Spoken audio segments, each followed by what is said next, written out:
राधे राधे दोस्तों। तो पिछली वीडियो में हमने पढ़ा कि श्री कृष्ण ने अर्जुन को वीर पुरुष कहकर कहा है कि तुम इस तुच्छ दुर्बलता का प्रादुर्भाव ना दिखलाओ और डटकर खड़े हो जाओ और युद्ध करो। संबंध भगवान के इस प्रकार कहने पर गुरुजनों के साथ किए जाने वाले युद्ध को अनुचित सिद्ध करते हुए 2 श्लोकों में अर्जुन अपना निश्चय प्रकट करते हैं। अर्जुन उवाच कथम भीष्ममहं संख्ये द्रोणं च मधुसूदन इक्षुभिः तृतीयोत्स्यामि पूजार्हरिसूदन। अर्जुन बोले, हे मधुसूदन, मैं रणभूमि में किस प्रकार बाणों से भीष्म पितामह और द्रोणाचार्य के विरुद्ध लड़ूंगा, क्योंकि हे अरिसूदन वे दोनों ही पूजनीय हैं। प्रश्न उठता है कि इस श्लोक में अरिसूदन और मधुसूदन इन 2 संबोधनों के सहित कथम पद के प्रयोग का क्या भाव है। मधु नाम के दैत्य को मारने के कारण भगवान श्री कृष्ण को मधुसूदन कहते हैं और वैरियों का नाश करने के कारण वे अरिसूदन कहलाते हैं। इन दोनों नामों से संबोधित करते हुए श्लोक में कथम पद का प्रयोग करके अर्जुन ने आश्चर्य का भाव प्रकट किया। अभिप्राय यह है कि आप मुझे जिन भीष्म और द्रोणादि के साथ युद्ध करने के लिए प्रोत्साहन दे रहे हैं वे ना तो दैत्य हैं और ना ही शत्रु। ये कौन कह रहा है? अर्जुन भगवान श्री कृष्ण से कह रहे हैं। वरम वे तो मेरे पूजनीय गुरुजन हैं। फिर अपने स्वाभाविक गुणों के विरुद्ध आप मुझे गुरुजनों के साथ युद्ध करने के लिए कैसे कह रहे हैं? यह घोर पाप कर्म मैं कैसे कर सकूंगा? इक्षुभी पद का क्या भाव है? इशु कहते हैं बाण को। यहाँ इशु भी पद का प्रयोग करके अर्जुन ने यह भाव दिखलाया है कि जिन गुरुजनों के प्रति वाणी से हल्के वचनों का प्रयोग भी महान पातक बतलाया गया है, उन पर तीक्ष्ण बाणों का प्रहार करके मैं उनसे लड़ कैसे सकूंगा? आप मुझे इस घोर पापाचार में क्यों प्रवृत्त कर रहे हैं? श्लोक 5 गुरु न हत्वा हि महानुभावात् श्रेयो भोक्तुम भैक्षमपि हलोके हत्वार्थ कामांस्तु गुरुनिहैव भुंजीय भोगान रुधिर प्रदिग्धान। इसलिए इन महानुभाव गुरुजनों को न मारकर मैं इस लोक में भिक्षा का अन्न भी खाना कल्याणकारक समझता हूँ, क्योंकि गुरुजनों को मारकर भी इस लोक में रुधिर से सने हुए अर्थ और काम रूप भोगों को ही तो भोगूंगा। प्रश्न उठता है कि महानुभावान विशेषण के सहित गुरुन पद यहाँ किनका वाचक है?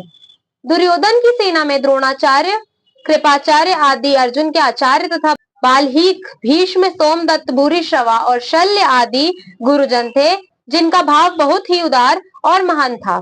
उन श्रेष्ठ पूज्य पुरुषों का वाचक महानुभावान विशेषण सहित गुरुन पद है, क्योंकि ये क्या है? गुरु है। दूसरा प्रश्न उठता है, यहाँ भैक्ष्यम के साथ अपि पद का प्रयोग करके क्या भाव दिखलाया गया है? इसका यह भाव है कि यद्यपि क्षत्रियों के लिए भिक्षा के अन्न से शरीर निर्वाह करना निंद्य है, तथापि गुरुजनों का संहार करके राज्य भोगने की अपेक्षा तो वह निंद कर्म भी कहीं अच्छा है। तीसरा प्रश्न उठता है, भोगान के साथ रुधिर प्रदिग्धान और अर्थ कामान विशेषण देने का तथा एव अवयव के प्रयोग का क्या अभिप्राय है? इससे अर्जुन ने यह भाव दिखलाया है कि जिन गुरुजनों को मारना सर्वथा अनुचित है, उनको मारकर भी मिलेगा क्या? ना तो मुक्ति ही होगी और ना धर्म की सिद्धि ही।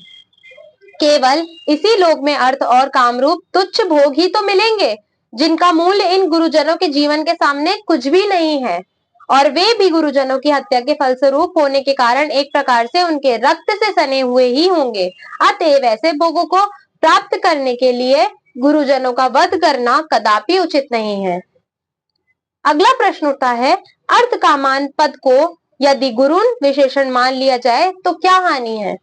यदि गुरुन के साथ महानुभावान विशेषण ना होता तो ऐसा भी माना जा सकता था, किंतु एक ही श्लोक में जिन गुरुजनों को अर्जुन पहले महानुभाव कहते हैं, उन्हीं को पीछे से अर्थ कामान धन के लोभी बतलावे, ऐसी कल्पना उचित नहीं मालूम होती। दोनों विशेषण परस्पर विरुद्ध जान पड़ते हैं, इसलिए अर्थ कामान पद को गुरुन का विशेषण नहीं माना गया है।